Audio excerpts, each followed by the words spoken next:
questi belli stornellati e chianoti, avvicinatevi, che mo faccio io, mi viene la voglia ma ballati, se volete e se non volete, attacchiamo suonatori.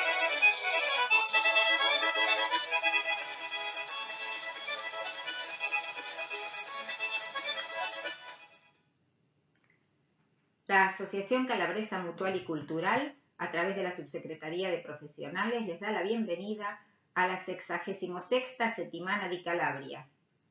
En esta oportunidad abordaremos el tema Huellas de la inmigración italiana en Buenos Aires. Esperamos que lo disfruten. Los agricultores de Lombardía, del Piamonte y de Nápoles, los más hábiles y laboriosos de Europa, han sembrado los cereales y hortalizas realizando esos oasis de trigo que rompen la monotonía de la inculta pampa. Sin ellos no tendríamos legumbres ni conoceríamos las cebollas y las papas, puesto que en materia de agricultura estaríamos igual que los pueblos más atrasados de la tierra. Con esas palabras destacó Bartolomé Mitre el legado de los inmigrantes italianos en un discurso pronunciado en el Senado de la Nación allá por 1870. Sin embargo, los aportes de la colectividad italiana habían comenzado muchos años antes. Las primeras personas nacidas en la actual Italia que arribaron a la actual Buenos Aires lo hicieron a bordo de los barcos expedicionarios comandados por don Pedro de Mendoza en 1536. Claro está que el objetivo del viaje no guardaba similitud alguna con la inmigración tradicional, aquella a la cual remite nuestra memoria y nuestro sentimiento cuando hablamos del inmigrante italiano como figura emblemática del sacrificio, del esfuerzo, del progreso y de la construcción de la nación argentina. 200 años después, promediando el siglo XVIII, desembarcaban en estas tierras quienes se convertirían en padres de hombres fundamentales para el devenir político de la nación, como Domenico Belgrano y Peri, futuro padre de don Manuel Belgrano. Los hijos de estos nos gobernarán, pronosticó Domingo Faustino Sarmiento.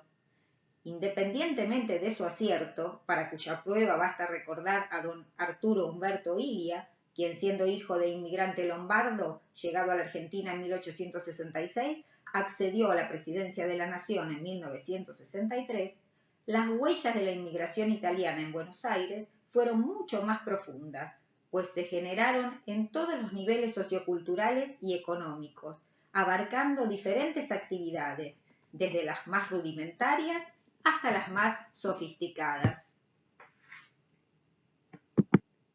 Incursionaron tanto en el comercio como en la construcción, en la industria como en el ámbito académico y político. A diferencia de otras colectividades, la italiana se integró a la sociedad porteña. Conservó sus tradiciones, pero fue a la vez permeable a las costumbres de Buenos Aires. Esta apertura permitió un mutuo enriquecimiento, generando originales productos arquitectónicos, musicales, culinarios, culturales en general, en los cuales se advierte la impronta de ambas idiosincrasias.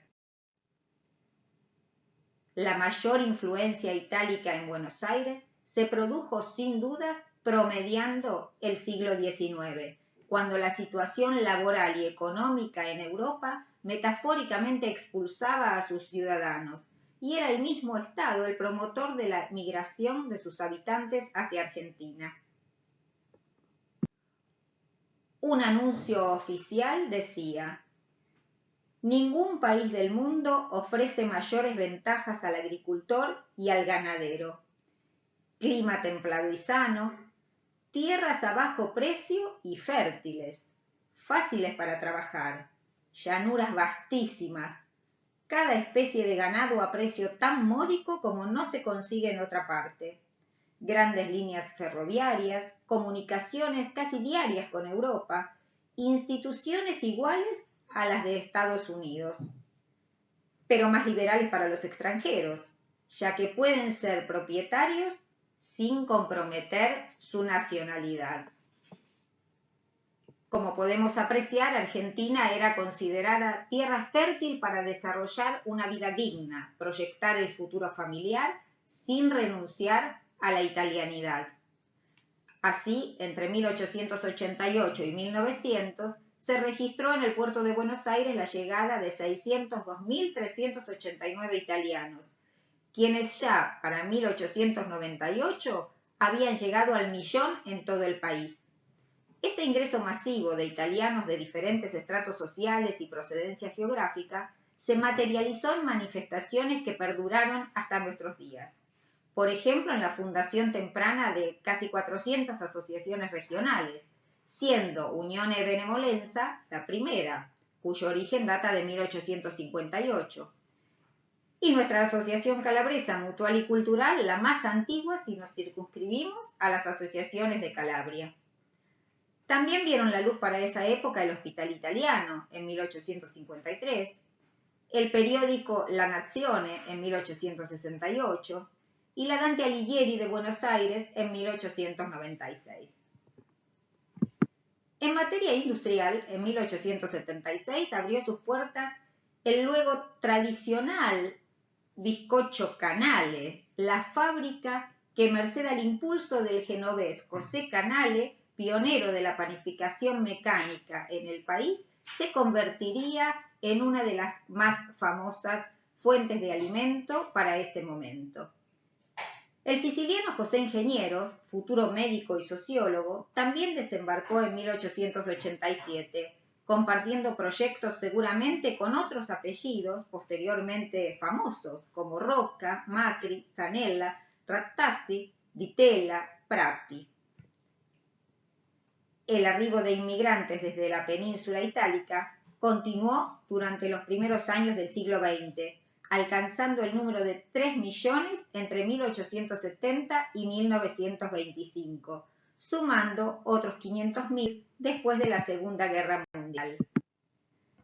El significativo número de italianos arribados a Buenos Aires derivó en la presencia cada vez más marcada de la italianidad en diversos aspectos de la vida porteña.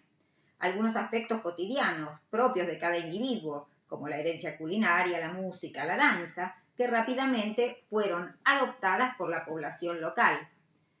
En otros ámbitos, las huellas de la inmigración italiana han quedado plasmadas con destino trascendente. Así, el edificio del Congreso Nacional, la Casa Rosada, la Iglesia del Pilar, testimonian hoy la influencia del romanticismo clasicista italiano, producto del trabajo de aquellos arquitectos llegados desde la península itálica. Asimismo, el edificio conocido como Palazzo Italia reunió en sus instalaciones al Instituto de Cultura, una representación de la Universidad de Bolonia y el Teatro Coliseo, único teatro propiedad del Estado italiano fuera de su territorio, adquirido en el año 1937 con el propósito de albergar allí al Consulado General de Italia y a la Casa de Italia.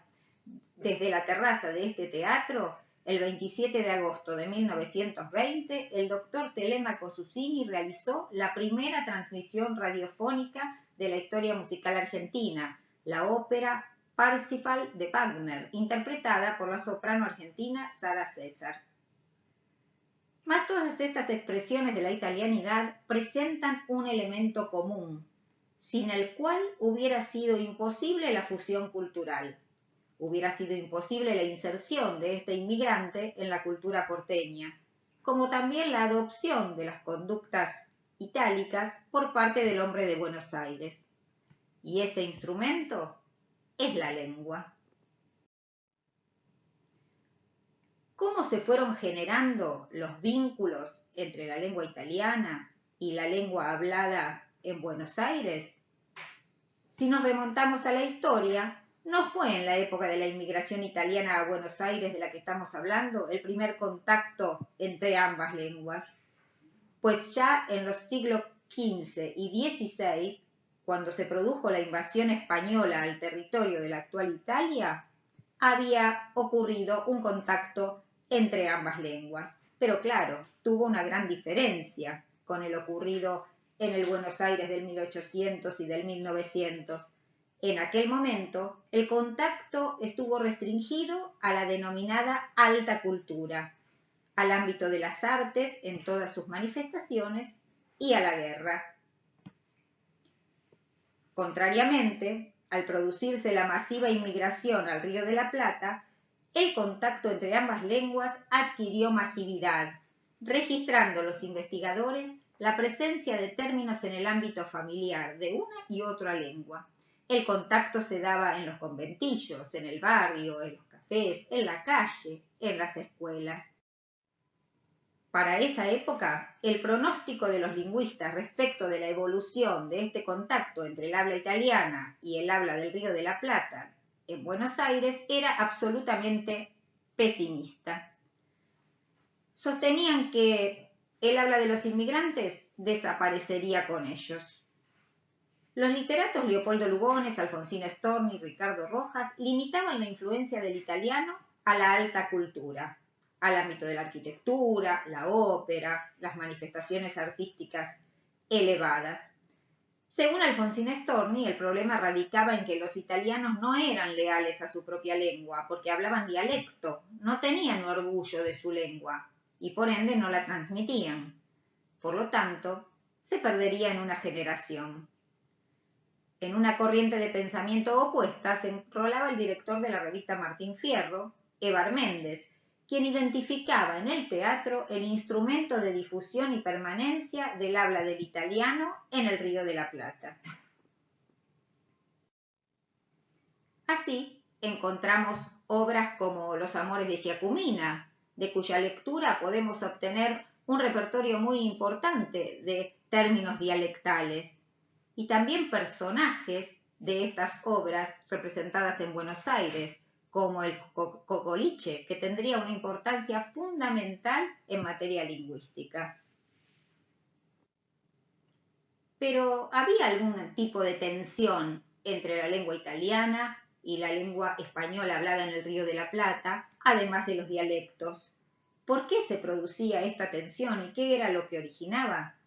Tal vez se debía a la diferencia que existía entre la primera inmigración italiana, constituida por personas con una preparación cultural elevada que llegaban a Buenos Aires por razones políticas en la época del pre-resurgimiento italiano, responsables de la creación de escuelas, fundación de diarios, revistas, todas referidas a la colectividad, y los campesinos dialectófonos, arribados en la segunda inmigración como consecuencia de la guerra y el hambre que azotaba a su tierra. Fíjense que solo el 18% de estos inmigrantes campesinos hablaban italiano, lo que podríamos denominar italiano estándar. El 82% restante solo hablaba dialecto. Y esa habla propia constituía un elemento de acercamiento a su tierra natal. Mas para que ese instrumento funcionara como vínculo de arraigo, a la vez que como sello a imprimir a la nueva tierra, las autoridades le entregaban una guía de consejos que junto con el pasaporte debían llevar para trasladarse desde su Italia natal hasta la nueva tierra. El Comisariato Generale delle Migrazioni había creado esta especie de advertencia para italianos que viajaran a América por ley número 31 del año 1901. Y a estos italianos les decía: mantengan vivo el uso de la lengua y el culto de sus instituciones. Eduquen a sus hijos en el amor a su patria y enséñeles la lengua, la historia y la geografía de Italia.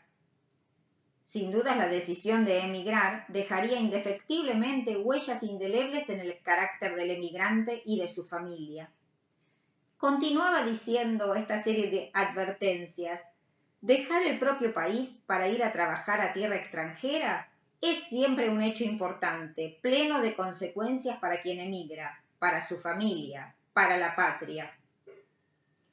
Así, la lengua italiana asumió la calidad de factor de arraigo, permitiendo al italiano sentirse unido a su tierra, a la vez que afianzando el sentido de pertenencia, en ese momento en construcción, de sus hijos, a través de la enseñanza de esa lengua, verdadera puerta de acceso al conocimiento de la historia, de la geografía, de las tradiciones y de las instituciones italianas.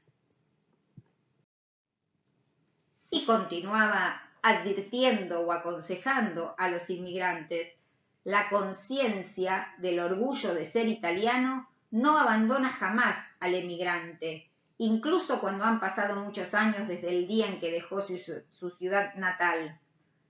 Y aunque sus memorias y sus recuerdos ya no estén más sustentados por el afecto de los familiares que dejaron en su patria, mantenga vivo también el uso de su propia lengua, el culto de las propias instituciones, críe a sus hijos en el amor por su patria y que aprendan la lengua, la historia y la geografía de Italia. Como ven, daban fundamental importancia a la lengua como factor de arraigo.